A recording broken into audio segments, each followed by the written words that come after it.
Саламатсызбы эжеке, мен Токтогожо кызы Айпүбү. Кыргыз-Өзбек университетинин кесиптик колледжинде АЯ919 группасынын 1-курсунда окуйм. Биз азыр карантинге байланыштуу онлайн сабак өтүп атабыз. Биздин азыркы 2-парабыз информатика сабагы. Бунда бизге Эгембердиева Жылдыз эжекебиз берет. Ал бизге WhatsApp аркылуу жана Авен 85тен сабактарын жөнөтүп турат. Бул жактан биз түшүнбөгөн суроолорубузга жооп алабыз. Авен 85тен биз эжекебиз менен бул жактан да сүйлөшүп турабыз. Авен 85тен бүгүн биз 30 март 9 практикалык жумушту окудук. Бизге эжекебиз Авен 85тен тапшырманы жөнөттү. Биз аны азыркы учурда дептерибизге түшүрүп атабыз. Без Авен 85тен примерами. Вам надо сначала решить вот эти примеры. Решая каждый пример, у вас вы находите буквы, каждую букву. Первый пример, первую букву, вторую букву. Вот. Этот пример на нашу тему, прошедшую тему. Показательная степень. Вот смотрите, у нас степени вот здесь в первом примере 2, степени, скажем, под корнем 4, степени 3. Чтобы избавиться от корня, мы смотрим, что на степень, да? А у нас степени 3, поэтому нам надо вот эту обу часть, левую и правую часть возвести в третью степень.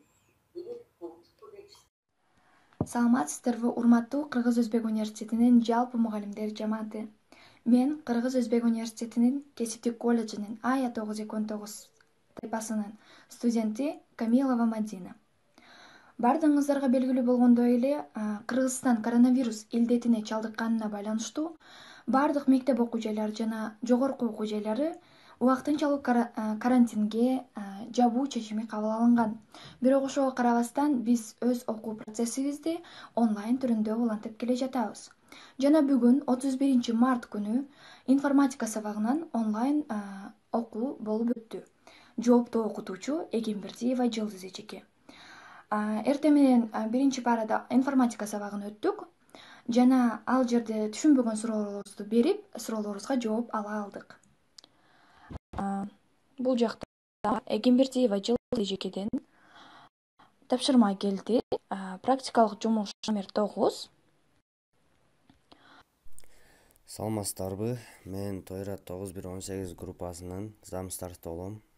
Ишенбай уулу Курманбек. Биз коронавируска байланыштуу сабакты онлайн түрүндө үйдө өтүп жатабыз. Биз азыр Эргеш уулу Бекболот агайдын сабагынан өтүп жатабыз. Агай лекцияларды жөнөтүп атат бизге. Биз аларды тетрадыбызга көчүрүп жазып, өзүбүз окуп түшүнүп атабыз. Барганда агайга айтып беребиз. Бир гана группа эмес, башка сабактардан бар группалар, онлайн сабактар. Анан Авенден дагы окуп атабыз.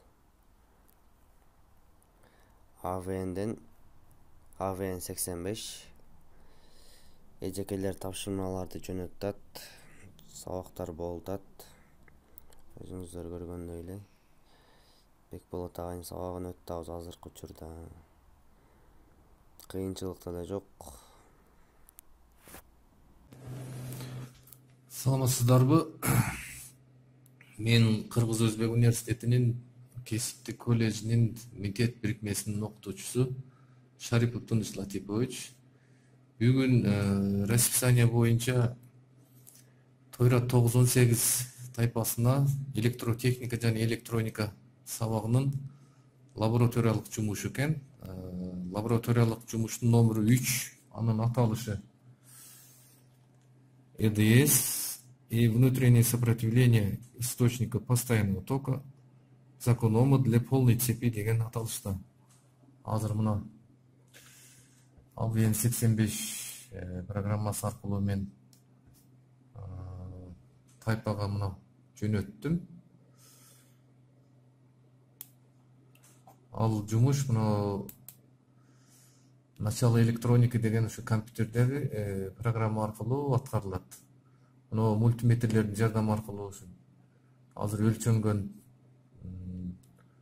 данныйларды ушул группага мен азыр жөнөтөм. Алар өз алдынча иштешип, берилген лабораториянын ичиндеги формулалар менен ошо берилген ток булагынын ички каршылыгын аныкташат. Саламатсыздарбы? Мен Кыргыз-Өзбек университетинин кесиптик колледжинин математика мугалими Эрмекбаева Сажда Кабыловна, кесиптик лицейде дагы математика предметинен сабак берем. Ал жерде кесиптик лицейде WhatsApp аркылуу тайпаларга сабак өтүп жатабыз. Мына бүгүнкү сабагымды мен бүгүнкү слайдымды видео кылып тартып студенттерге WhatsApp'ка группага жөнөтөм. Сабактын темасы пирамида. Сабактын максаты пирамида тууралуу студенттер кеңири маалымат алышат, пирамиданын түрлөрүн билишет жана маселелерди чыгарууну үйрөнүшөт.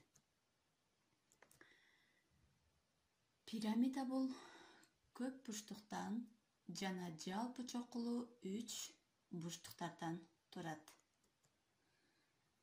Бул жерде пирамиданын чокусу, пи А1, А2, пи А2, А3 жана башка пи АN, АN плюс 1 булар пирамиданын каптал грандары деп аталат. Бийиктик бул чокусунан негизине түшүрүлгөн перпендикуляр бийиктик деп аталат. Пирамиданын түрлөрү негизинен аябагандай көп. 3 бурчтуу пирамида, аны биз тетраэдр деп айтабыз. 4 бурчтуу пирамида бар, 6 бурчтуу жана башка n бурчтуу пирамида бар. Жана ошондой эле тик бурчтуу пирамида. Бул каптал кыры негизинин тегиздигине перпендикуляр болот. Мына өзүңүздөр көрүп атасыздар. Бурч ПАсы бул 90 градуска барабар. Башкача айтканда, негизине мына ушул кыры перпендикуляр болуп турат.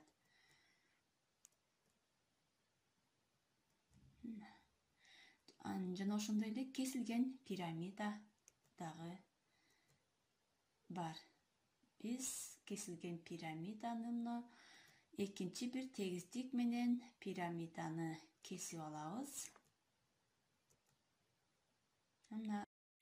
Саламатсыздарбы? Мен Ая 9-2009 тайпасынын студенти Султанбек кызы Самара. Биз карантинге байланыштуу онлайн окуп жатабыз. Авен 85 жана WhatsApp аркылуу.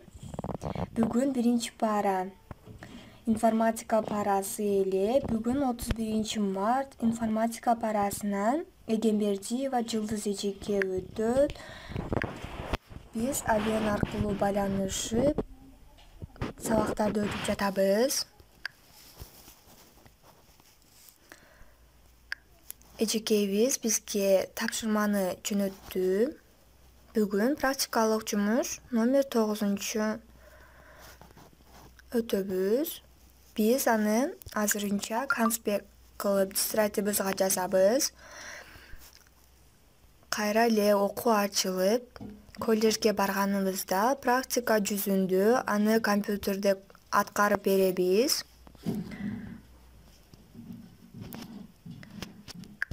Сабактар сонун өтүп жатат. Мен конспект жаздым.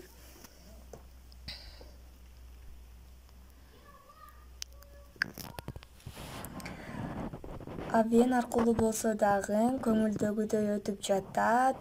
Саламатта калыңыз Эжеке.